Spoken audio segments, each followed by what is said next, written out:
बोलो शंकर भगवान की जय। सोमवार व्रत कथा। सोमवार का दिन शंकर भगवान को समर्पित होता है। आज के दिन भक्त भोलेनाथ को प्रसन्न करने के लिए विशेष पूजा अर्चना करते हैं।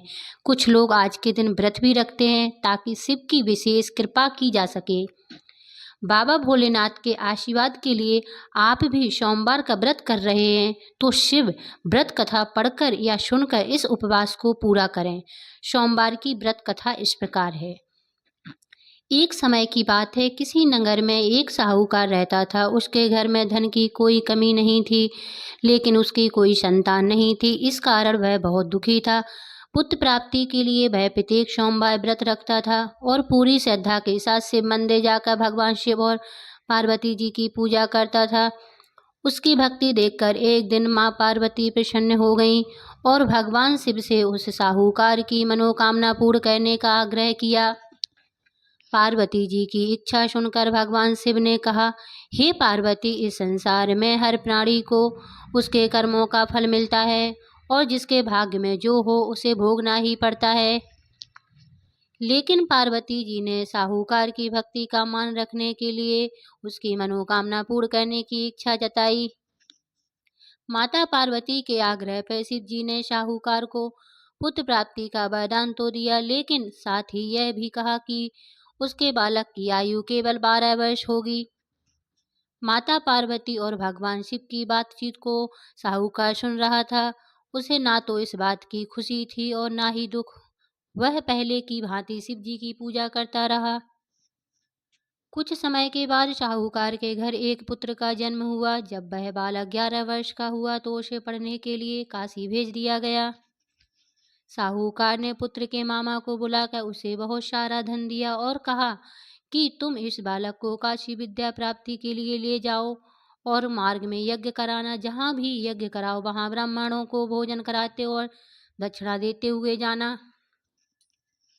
दोनों मामा भांजे इसी तरह यज्ञ कराते और ब्राह्मणों को दान दक्षिणा देते काशी की ओर चल पड़े। रात में एक नगर पड़ा जहाँ नगर के राजा की कन्या का विवाह था। लेकिन जिस कन्या राजकुमार से उसका विवाह होने वाला था वह एक आंख से काना था। राजकुमार के पिता ने अपने पुत्र को काना होने की बात को छुपाने के लिए एक चाल सोची। साहूकार के पुत्र को देखकर उसके मन में एक विचार आया। उसने सोचा, क्यों न इस लड़के को दूल्हा बनाकर राजकुमारी से विवाह करा दूं। विवाह के बाद इसको धन देकर विदा कर दूंगा और राजकुमारी को अपने नगर ले जाऊंगा। लड़के को दूल्हे के वस्त्र पहनाकर राजकुमारी से विवाह करा दिया गया। लेकिन साहूकार का पुत्र ईमानदार था, उसे यह बात न्याय संगत नहीं लगी। उसने अवसर पाकर राजकुमारी को चुन्नी के पल्ले पर लिखा कि तुम्हारा विवाह तो मेरे साथ हुआ है, लेकिन जिस राजकुमार के संग तुम्हें भेजा जाएगा वह एक आंख से काना है। मैं तो काशी पढ़ने जा रहा हूँ।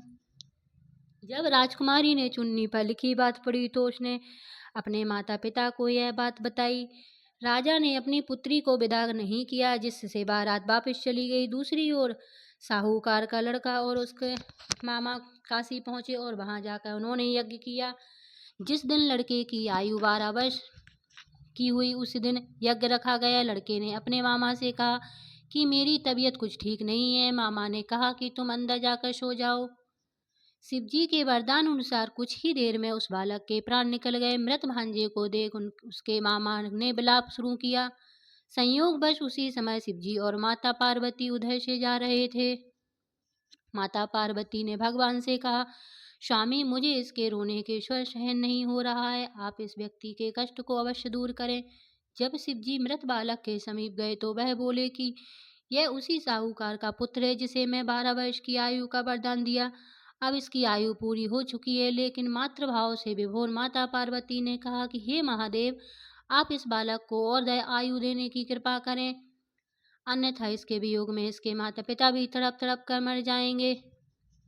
माता पार्वती के आग्रह पर भगवान शिव ने उस लड़के को जीवित होने का वरदान दिया। शिवजी की कृपा से वह लड़का जीवित हो गया। शिक्षा समाप्त करके लड़का मामा के साथ अपने नगर की ओर चल दिया। दोनों चलते हुए उसी नगर में पहुंचे जहां उसका विवाह हुआ था। उस नगर में भी उन्होंने यज्ञ का आयोजन किया। उस लड़के के ससुर ने उसे पहचान लिया और महल में ले जाकर उसकी खातिरदारी की और अपनी पुत्री को विदा किया। इधर साहूकार और उसकी पत्नी भूखे प्यासे रहकर बेटे के प्रतीक्षा कर रहे थे। उन्होंने प्रण रख कर रखा था कि यदि उन्हें अपने बेटे की मृत्यु का समाचार मिला तो वह भी प्राण त्याग देंगे, परंतु अपने बेटे के जीवित होने का समाचार पाकर वह बेहद प्रसन्न हुए। उसी रात भगवान शिव ने व्यापारी के स्वप्न में आकर कहा, हे श्रेष्ठी, मैंने तेरे सोमवार के व्रत करने और व्रत कथा सुनने से प्रसन्न होकर तेरे पुत्र को लंबी आयु प्रदान की है।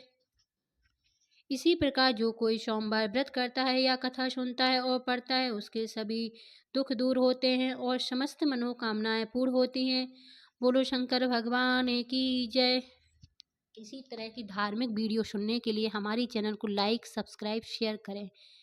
Thanks for watching.